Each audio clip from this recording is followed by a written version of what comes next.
Hello, I'm O. Tatum Speaks. If you are new here, please like, share, subscribe, comment, all the good stuff. Today, first of all, I'm wearing a Trump, you can't see it. It's a Trump 2024 shirt because Charles Barkley told me that if he sees me wearing one of these shirts, he's going to punch me in the face. So, and then he said he was going to celebrate. And then it seems like there's a good payday, so I decided to wear my Trump 2024 shirt and just kind of peruse. That way, if he sees me, I can come up on a very easy payday because he's all but guaranteed. All I have to do is wear this shirt. And I was like, man, I think I have one of those.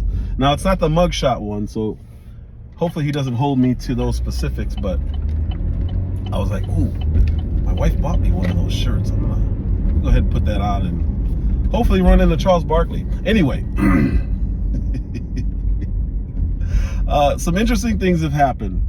First, I want to talk about the Supreme Court decision to force states to leave Trump on the ballot.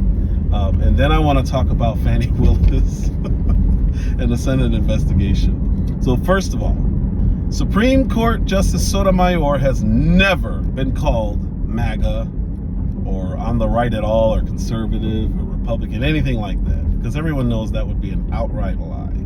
She is extremely liberal. She actually cried during the COVID. Hopefully the algorithms don't pick that up. We have over 100,000 children, which we've never had before, in serious condition, and many on ventilators. She's never been accused of being leftist. Ketanji, I'm not a biologist, Brown, she was the liberal darling when she came in. You were racist if you weren't for her appointment in the Supreme Court. So we all know she's definitely not on the right. The Supreme Court saw or heard the hearing about whether or not states can just, I guess, randomly decide, I don't want this guy on our ballot. He's Mr. Insurrection, he's evil, he's bad. We don't like this presidential candidate, so we're gonna leave him off the ballot. Sounds to me like election interference, but I guess that's not. The same people who keep talking about democracy, and securing democracy, and these people are trying to destroy our democracy. Those same people are now the ones who are trying to take people off the ballot. Those same people are the ones who are literally trying to lock up political foes. Those same people are trying to sue people to not be able to even run, even though the Constitution has nothing to do with any of this. Apparently, you don't love the country and you don't love democracy if you don't agree with them, and that's what this is really all about. It is absolutely insane to hear people talk about democracy while trying to subvert the Constitution. Constitution says you can run, and it has very few restrictions. Now, if you have nothing to do with those restrictions, you can run for president from prison. Like if Trump got locked up today, he could still run. Now the left wants you to believe, oh, no, he incited an insurrection, and that's why he should not be able to run. Okay, cool, charge him with insurrection. No, but he did it, we all saw it. Okay, cool, charge him with what you're saying we all saw. No. They just want you to just go with it. He did not tell people to protest peacefully.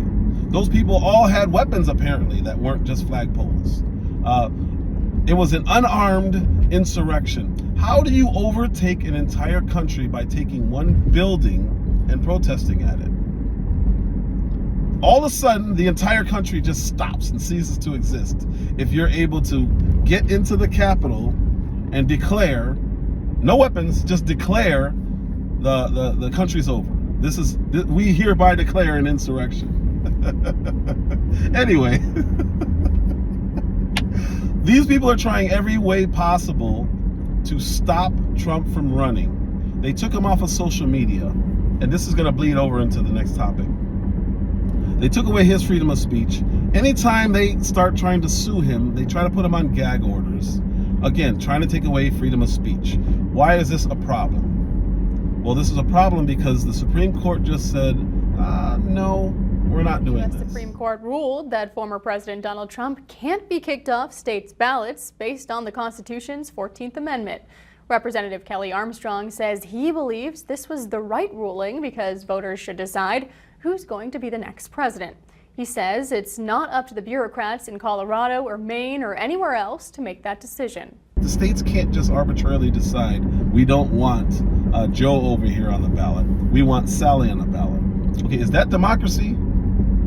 That doesn't sound like democracy to me. It sounds like the exact opposite. It sounds like people are trying to control who you vote for, and people are trying to control who can run, and people are trying to control who can even speak on certain topics. Is that democracy? Is that a constitutional republic? Or is that communism, like flat out dictatorship? Who decides? Who makes these decisions for us? It's pretty weird to me that they would say democracy, democracy, democracy, and do everything in their power to subvert it.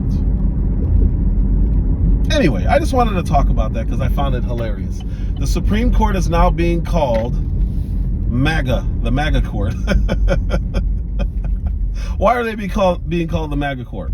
Well, Ketanji, I'm not a biologist, Brown, or Jackson, whatever her name is, Justice Sotomayor, apparently, because they agreed with the more conservative people on the court, the Roberts and the Clarence Thomases of the court, apparently because they agreed with them, they are now MAGA. So even the Supreme Court is not immune to being called MAGA. All you have to do is disagree with the left and you are going to be put in a bucket. You're a right-wing extremist. You're MAGA. You're a Trump supporter. You guys are evil. Really? Even your own people. Your own people are now being called MAGA. Joe Rogan, Bill Maher, like notorious leftists and notorious liberals get thrown into the right-wing bucket. All you have to do is disagree. Does this make sense to you? It sounds kind of weird to me.